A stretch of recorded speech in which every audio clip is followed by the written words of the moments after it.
Robinhood has done a lot of good for the everyday investor, but they've also done a lot of harm. And at this point, I feel like a threshold has been crossed for me personally, where I've got to find somewhere else to go. Leaving my money with Robinhood puts my money at risk and supports a company whose values I no longer agree with whatsoever. So in this video, I'm going to break down exactly why I'm leaving, how Robinhood has been falling apart, and why you might want to consider leaving Robinhood as well.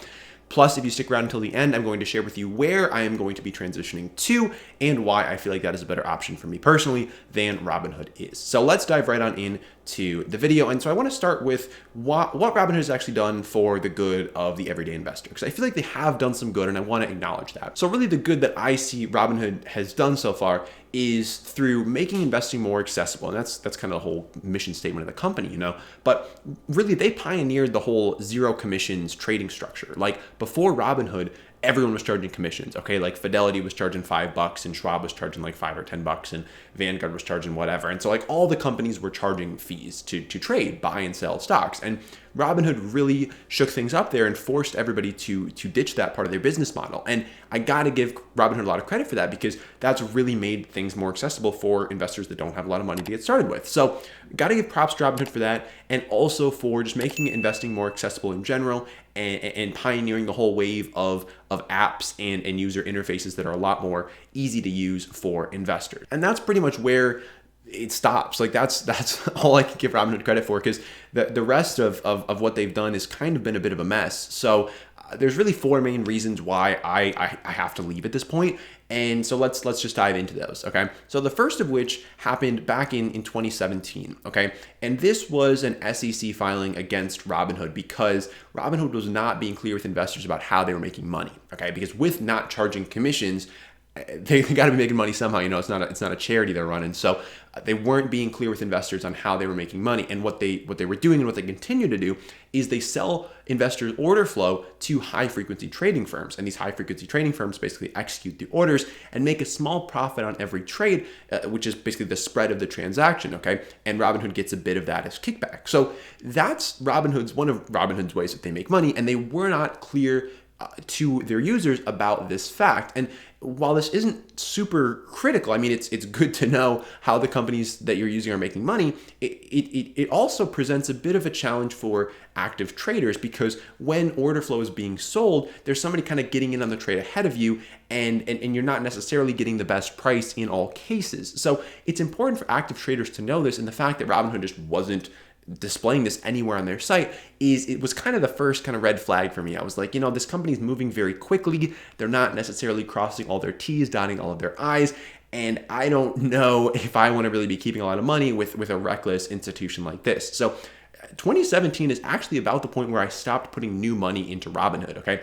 I started putting a lot of money into Robinhood, well, relatively a lot, okay? I think I put like $5 or $6 grand into the app. Now it's somewhere around 16 grand. So like in the grand scheme of things, like I don't even have that much money in Robinhood. So like Robinhood probably doesn't care that much that I'm taking my 16 grand and leaving. But that was kind of the first red flag for me, and that was when I stopped putting new money into the platform. Now, really, the only result of this was a little slap on the wrist by the SEC. I mean, they fined them $1.25 million, which compared to their multiple $billion, I mean, they're valued at over $10 billion right now. So that's chump change for them, you know. So this was really just a little slap on the wrist, and they just were able to move on. They put the disclosure on their website, and that was pretty much the end of that story. Now, fast forwarding to 2019, 2020, this is where things start to get a little bit more interesting. So beginning of 2020, in March, there was a significant outage on Robinhood. Okay, I'm sure a lot of Robinhood investors are familiar with what I'm talking about here. Okay, so the 2nd and the 3rd of March were some really big trading days in the market. Okay, on the 2nd, the Dow was up over 5%. Okay, that's very significant for a single day. And so investors were trying to get in on this. They were trying to sell, they were trying to buy, they were trying to like do things that investors do. And Robinhood was functioning for exactly 3 minutes of that trading day. Okay, they were functioning for 3 minutes of the day, and after 3 minutes, okay, market opens at 9:30. They were offline by 9:33 in the morning, and investors were unable to log onto their accounts, couldn't make trades, couldn't do anything.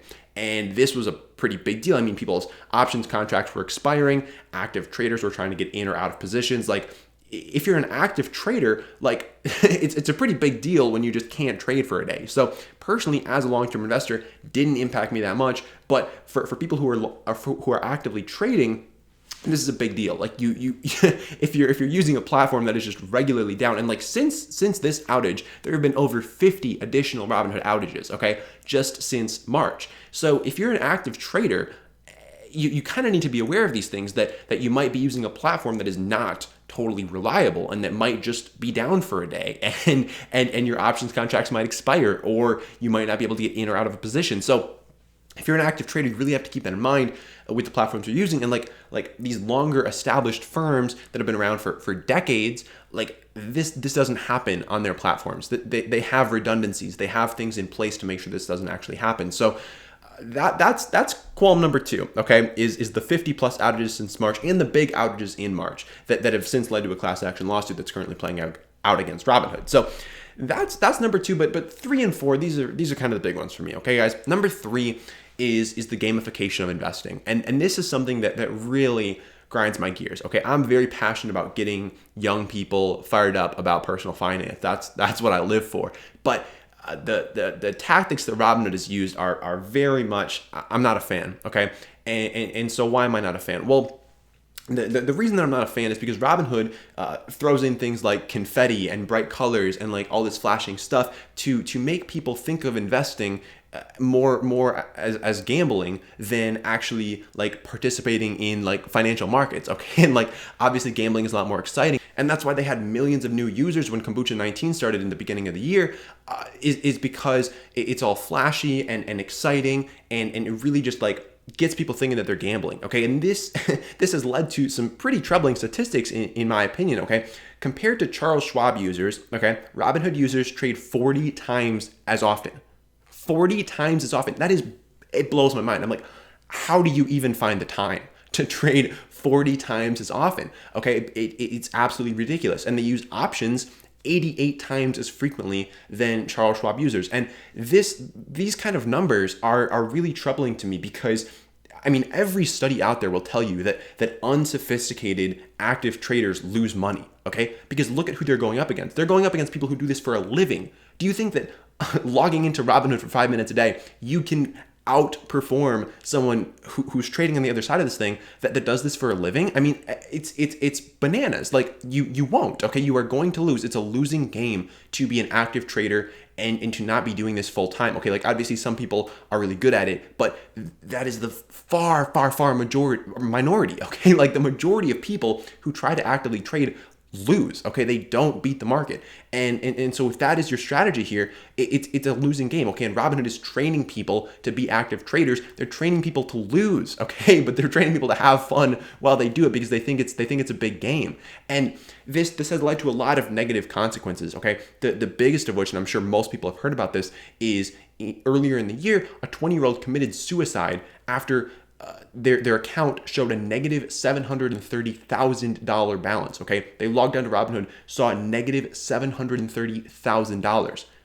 Imagine that, okay? Imagine you go into your investing app, you're 20 years old, okay? This was not some like 20-year-old millionaire. Like this was a 20-year-old college student, normal dude who was trading options and who had access to these advanced trading strategies that Robinhood had spent zero time trying to educate him on what he was doing. And this is absolutely heartbreaking, because his account wasn't in the red by $730,000. Like he did not owe that much money, but that's what was displayed on Robinhood. And because he didn't understand what was being displayed to him, because it wasn't clearly displayed, he thought that he owed nearly $750,000 as a 20-year-old. And so he decided to take his life. And like that just, it's crazy that this app has allowed young people to get into these very advanced trading strategies with no knowledge of what they're doing, and nobody seems to care, okay? So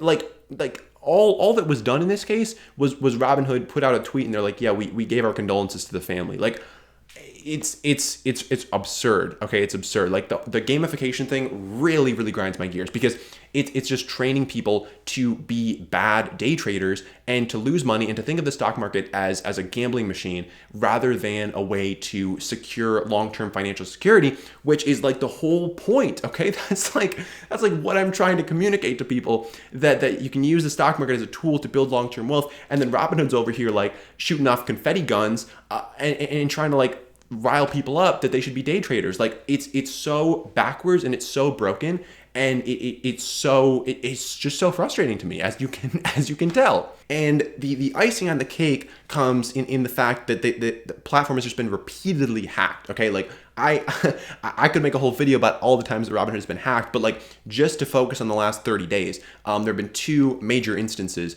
The first of which happened in the middle of October, and roughly 2,000 Robinhood accounts were hacked. Okay, and this was done.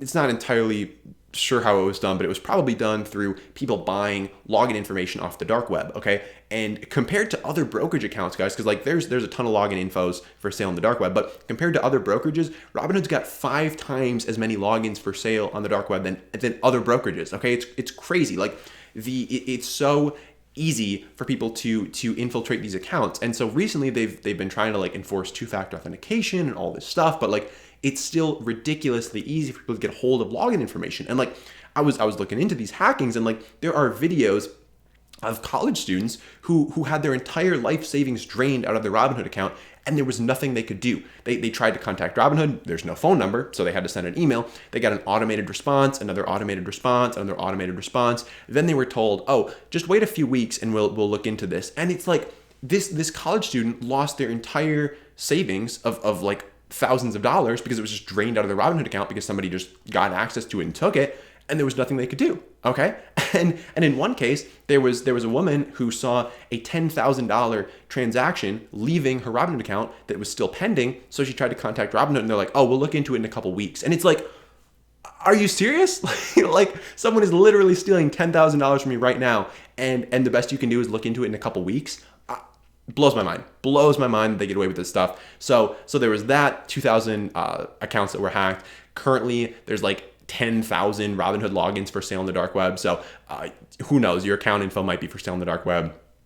Time will tell. So I mean, those are my qualms with Robinhood. Okay, so as you can tell, I'm a little bit fired up about this, and I'm pretty excited to be taking my business elsewhere. So where am I going? Okay, well, I've already got a decent amount of money with Fidelity. So I've got my Roth IRA over there. I've got a SEP IRA over there. I've got another brokerage account over there, and so I'm just going to be moving all my Robinhood stuff over there because I mean, Fidelity's a time-tested firm. They've got fractional shares now too, which is good for me because I do dollar cost averaging. So like for me, it's like Fidelity is like Robinhood, but actually safe and secure, and I don't have to worry about my account getting hacked.